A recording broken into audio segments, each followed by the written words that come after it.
नमस्कार, मैं हूं अंकित सिंह और आप देख रहे हैं किसान तक।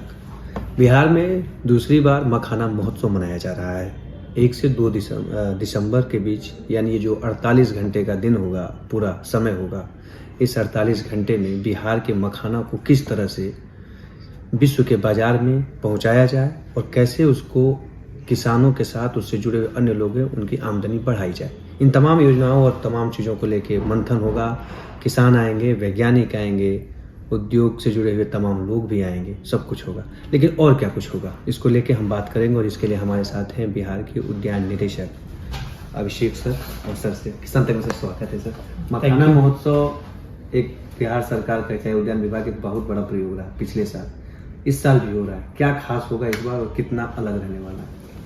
मखाना, जैसा कि हम सभी जानते हैं, बिहार का एक अनूठा उत्पाद है जिसकी मांग देश विदेशों में भी है और कोरोना काल के बाद प्रमुखता से बढ़ी है। इसका उत्पादन पूरे विश्व का लगभग 85 से 90% बिहार में होता है और 10 जिले मुख्यतः इसको करते हैं। तो इसके लिए सरकार की तरफ से योजनाएं भी चलाई जा रही हैं इसके अवेयरनेस को बढ़ाने के लिए और उत्पाद के निर्यात को बढ़ाने के लिए भी सरकार के द्वारा महोत्सव का आयोजन किया जाता है। तो पिछले वर्ष शुरुआत की गई थी मखाना महोत्सव की, इस वर्ष भी ये महोत्सव का आयोजन किया जा रहा है और यह 1 और 2 दिसंबर को होगा। इसमें मुख्य रूप से कुछ बिंदु है जिसपे सरकार की तरफ से जो है वो कदम उठाए जा रहे हैं। जैसे एक है कि हम लोगों ने देखा है कि मखाना में यांत्रिकरण की समस्या अभी भी है। मखाना का उत्पादन जो है वो बहुत ही लेबोरियस और हार्ड वर्किंग काम है।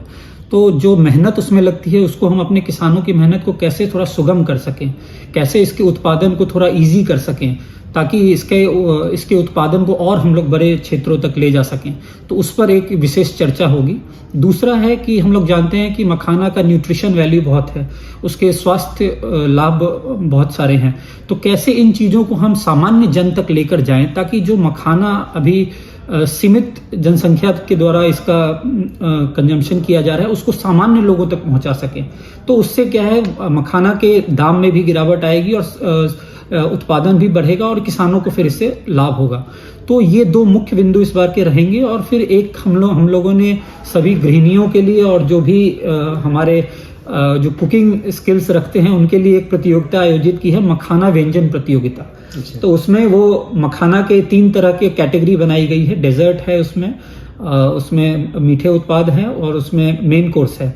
तो उस विभिन्न कैटेगरी में वो लोग पार्टिसिपेट करके अपने प्रोडक्ट को बनाकर लाएंगे और हमारी institute of hotel management Bodhgaya है, उनके ज्यूरी मेंबर रहेंगे और वो लोग इसको एसेस करके बताएंगे कि किनका बेस्ट है और उनको फिर आकर्षक इनाम दिए जाएंगे। मखाना महोत्सव नए व्यंजन का भी कहा जाए कि मखाना से क्या क्या नए व्यंजन हम लोग बना सकते हैं।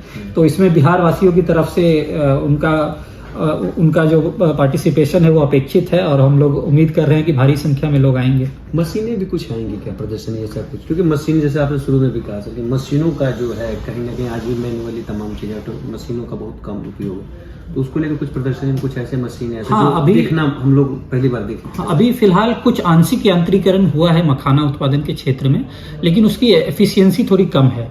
कि जैसे पॉपिंग होता है, गुड़ी से जो मखाना बनता है, तो वो वाली मशीन हम लोग यहाँ लगवा रहे हैं जो अभी वर्तमान में कार्यरत है, सिपेट के द्वारा बनवाया गया था। तो वो मशीन भी यहाँ रहेगी, लेकिन उस मशीन को और बेहतर करने की आवश्यकता है। उसके लिए हम लोगों को विशेष तकनीकी संस्थानों की सहायता की जरूरत है। तो उनको भी इनमें आमंत्रित किया गया है कि वो सभी इसमें पार्टिसिपेट करेंगे और जो मशीन आज के डेट में उपलब्ध हैं उसकी एफिशिएंसी को कैसे बढ़ा सकें, कैसे उसके दाम को घटा सकें ताकि ज़्यादा से ज़्यादा किसान उसका लाभ ले सकें। तो उस पर विचार विमर्श विस्तृत रूप से किया जाएगा। ये थी पटना से अंकित सिंह की रिपोर्ट। खेती किसानी और पशुपालन से जुड़ी तमाम खबरों के लिए देखते रहें किसान तक। अगर ये वीडियो आपको पसंद आया है तो इसे लाइक ज़रूर करें। अगर चैनल अभी तक सब्सक्राइब नहीं किया है तो कर लें और नोटिफिकेशन पाने के लिए बेल आइकन भी दबा दें।